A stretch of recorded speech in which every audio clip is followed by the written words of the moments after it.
Welcome to our reflections on a little bit of what we have learned in our literature class.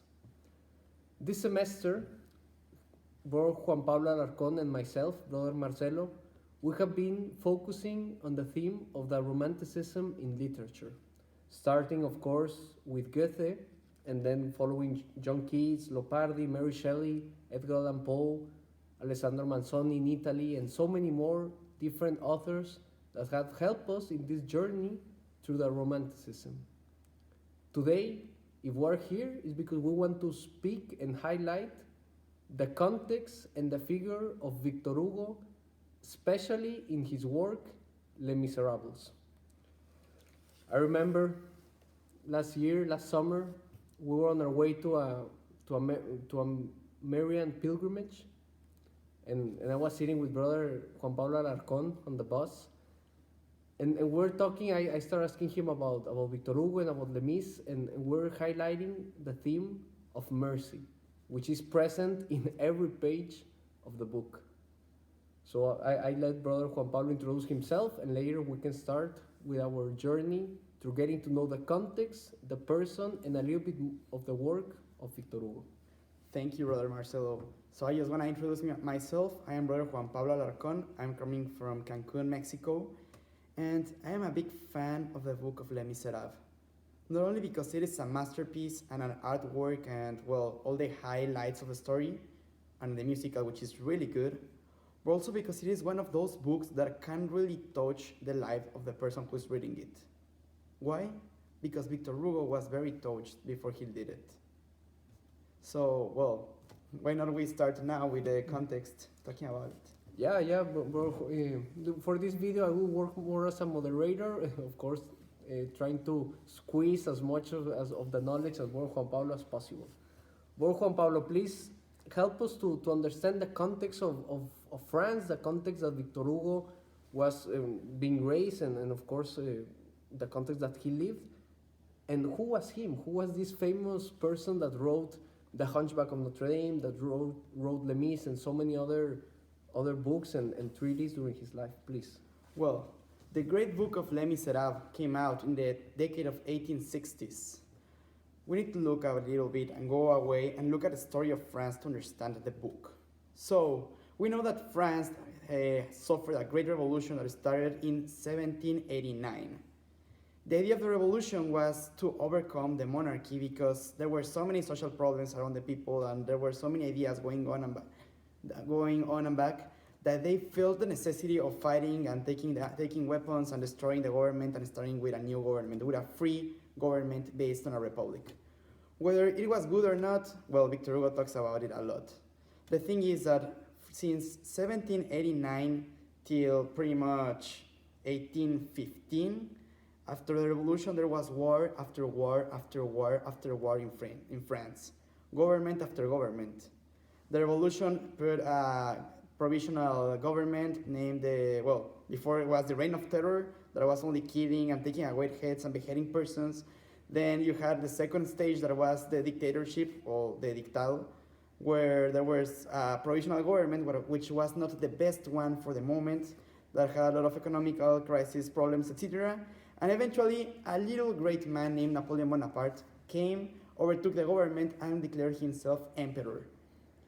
He gave, for some people, peace to France, but he started the most bloody war till that time in Europe, that were the Napoleonic Wars. So between 1799 and 1812, you have Napoleon fighting, overcoming kings in France and abroad. Napoli, Germany, Austria, fighting with England, fighting with Portugal, with Spain. And after these times of emperorship of Napoleon, of the greatness of France, of a big empire, Napoleon fell, attacking Russia in winter of 1812. After this, Luis Felipe of Orleans, another prince, came and declared himself king, was declared king of France, and he was king from 1812 to 1815. It was a complete failure. Napoleon came back from his exile in the island of Elba, and he was declared emperor again, and he reigned for 100 days. It's called the 100 Days of Napoleon. But after those 100 days, he had a big fight with Europe again, and he was overcome in in Waterloo in 1815, July 1815. And he was exiled to die then in the island of St. Helena in England. After this, the government came back, and the Bourbons, the royal family that was in the French kingdom before the French Revolution, came back and started again reigning with King Louis the 17th and then Louis the 18th. But if there was a complete fight against the monarchy since 1889, the people will not be very happy having again kings doing exactly the same that was before the revolution. So after some years, we had a war in 1832 that was called the Revolution of the Barricades, where the French people tried to overcome again the government, well, at least the monarchy. And after overcoming the monarchy, we have the restoration of the Second French Republic. It was, again, supposedly a time of peace. Victor Hugo was a very important character in the Second French Republic. He worked in the Congress, and he was, I think, deputy of the, and one of the writers of the French Constitution for the time. But in 1852, the candidate for the French presidency, Louis Napoleon, became president, supported by Victor Hugo. But in 1856, he was declared president in 1848, and in 1852, he made a coup d'etat and declared himself Emperor of France, making the Second French Empire. So you had the monarchy, you had again the republic, and then you have an emperor that tried to go back to the greatness of the empire of Napoleon Bonaparte. So you see a lot of supposed failures of revolution after revolution after revolution. By this time is when Victor Hugo was exiled from France and went first to Belgium and then to England. There in England, in exile, after all these revolutions, all this blood and all these things, he wrote and published the book Les Misérables.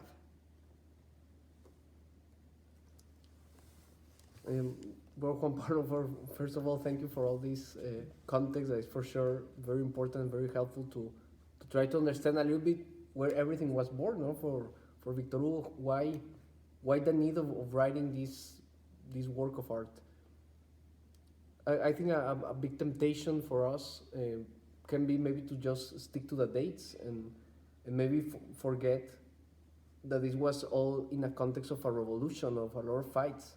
So maybe as religious, but also to everybody out there, we can ask ourselves, what is that French Revolution or that struggle or that civil war or whatever that I'm living in my life? And how can I change? I think that's a big question. And then, of course, we can continue asking. Our theme here that gathers us is mercy. So how is mercy represented in this work of Victor Hugo? Again, you spoke of revolution and wars and empires and mercy. Mercy is a theme in Victor Hugo. How is it shown, Brother Juan Pablo? Well, after all these wars and everything, at least for me, what Victor Hugo seems to be presenting in his book is how much change was the French society. Not in the highest straits and with the nobility and the government and everything, but he goes back to the streets of France, of Paris, and looks at the change of the people. There was an emperor, there was a revolution, but those people seem to still be in misery in many senses. They wanted a change, and there were a change of government, but they were still, you see people starving, you see people fighting just to survive in the day-by-day life. And you even have a small revolution that happens during the book that in the end is not very successful. But you see, and Victor Hugo speaks about these revolutions and the kings and all the different political movements in France, that in the end, they didn't seem to make a big change in the people.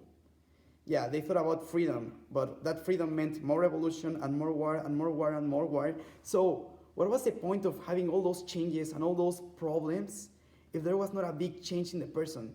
If the people didn't seem to be as happy as they believed that they will be after those revolutions, after those changes. And in this context is when we get the main character of the book, Jean Valjean. He, in the beginning, is a well, you can call a victim of the French law system of the time. He stole out of starvation a loaf of bread from a store to feed his family, and he was convicted for 5 years of stealing and making some disturbance in the place. He tried to escape several times, and he ended up being 19 years in prison. After that, he was set free, but with a yellow passport, meaning that he was a very dangerous person. So wherever he went, when he presented his papers, he will be seen as a very dangerous criminal. Be careful, he might go and kill you. He can do really bad stuff. So he starts begging house from house by house, trying to get some food to eat, the most basic needs. The problem is nobody would accept a criminal such as him, excepting one person, the bishop. So the change of being in prison for 19 years to become a better man only made of him a worse person. There is a quote that says that the presidium made the presidiary, meaning that people didn't come there being criminals, well, sometimes yes, but they became criminals there in the spot. So all these social attempts to change society, all these government attempts to change society, in the end worked for none, or in the end didn't change the real mindset of a person. So this guy eventually comes into the house of a bishop named Bishop Welcome. This bishop really changed his life. The bishop, not caring if he was a good or a bad man, invited him to take dinner, and he took the best silverware he had, made out of silver. And after the dinner, the bishop went to sleep. Jean Valjean, starving, took away his silver, and he just escaped from the place, stealing him.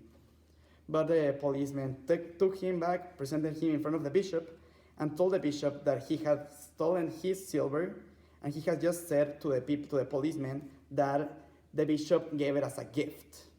And they asked him, "Do you really give him as a gift this silver?" The bishop looks at this guy, and then he says, "Yes, I gave it as a gift." And then he takes his two candles. He takes his two candles out of silver, and he gives them to Jean Valjean and tells him, "I'm buying you to be a good man." And that was an act of mercy. He told this guy, "I don't care how bad are you are worth loving, and I want to love you. You are my brother." This little act of mercy changed the life of Jean Valjean more than all the revolution, more than all the prison, more than anything before, and sparked a fire that Jean Valjean will continue doing all through the book, and will continue transforming lives in a deeper way than all the revolutions and all the wars that you can see all through the book. Who has seen the movie that just came out a few years ago, the musical, and was not moved by this scene, by this song, this word that just stayed in my heart? "I have saved your soul for God." There's the mercy of one person, a bishop, one vocation that says yes to Christ, and his yes is transformed into loving another one, which as you were saying, then later on, Jean Valjean will love Cosette, will love Fantine, will love everybody else in the line. And Jesus would say 2,000 years ago, "Macarios, blessed are the merciful, because they will be shown mercy." And I think that's the message for us today. I invite all of you to, if you want, with this context, to go and read the book and try to find in every page the voice of God and how he's shouting for mercy for us. Well, Juan Pablo, thank you for sharing with us, and we'll keep in contact. Thank you very much, Marcelo. God bless you. We're praying for you.